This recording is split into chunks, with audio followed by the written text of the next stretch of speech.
Kaleshwaram project పైన మా కేంద్ర మంత్రి బండి సంజయ్ గారు ప్రూఫ్ సహా మీడియా ముఖంగా తెలంగాణ ప్రజలకి తెలియాలని బండి సంజయ్ గారు మాట్లాడినారు.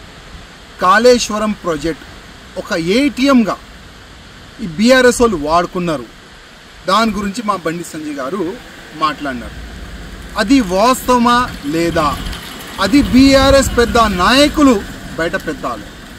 అదేవిధంగా మా బండి సంజయ్ గారు ఏమంటున్నారు, అసలు ఎవరు అయ్యా సొమ్ములాగా మీరు ఒక ఫెయిల్ కాళేశ్వరం ప్రాజెక్ట్ తీసుకొని వచ్చి దాంట్లో మొత్తం అవినీతికి మొత్తం బీఆర్ఎస్ నాయకులు పాల్గొన్నారు, మొత్తం కరప్షన్ చేసినారు.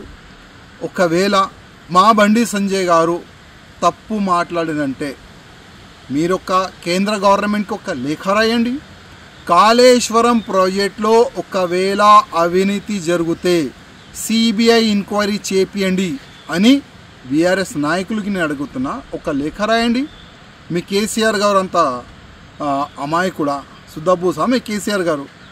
కాళేశ్వరం కాకుండా తెలంగాణలో ప్రతి ఒక్క ప్రాజెక్టులో మీ ఎంత మీరు వాటా తిన్నారు అది తెలంగాణ ప్రజల ముందు మా బండి సంజయ్ గారు అదేవిధంగా మా కేంద్ర మంత్రులు గారు కూడా చెప్తారు. ప్రతిసారి ప్రధానమంత్రి మోదీ గారు కానీ, అమిత్ షా గారు కానీ, జేపీ నడ్డా గారు కానీ తెలంగాణలో ఎక్కడైనా రైలులు కానీ పొలిటికల్ మీటింగ్లు కానీ ఎక్కడైనా వాళ్ళు పెట్టుకుంటే ఒకటే సబ్జెక్ట్ పైన వాళ్ళు ఫోకస్ చేసినారు, తెలంగాణలో జరుగుతున్న అవినీతి పైన.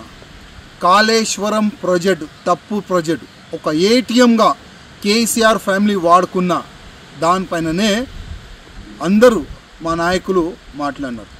ఒకవేళ అన్ని బీజేపీ నాయకులు తప్పుగా మాట్లాడినారు, అది మీరు ప్రూవ్ చేయాలంటే కేంద్రంకి ఒక లేఖ రాయండి. మీలో దమ్ముంటే బండి సంజయ్ గారు కానీ వేరే నాయకులు కానీ కాళేశ్వరం ప్రాజెక్ట్ పైన తప్పుగా మాట్లాడుతున్నారు, ఆ కాళేశ్వరం ప్రాజెక్ట్ పైన ఒక సిబిఐ ఎంక్వైరీ చేపియండి అని ఒక లేఖ రాయండి. మీలో దమ్ముంటే బీఆర్ఎస్ నాయకులకి చెప్తున్నా, మా కేంద్ర మంత్రి బండి సంజయ్ గారు మాట్లాడిన ప్రతి ఒక్క మాట నిజం. అది తప్పు ఉంటే మీరు ప్రూవ్ చేయండి.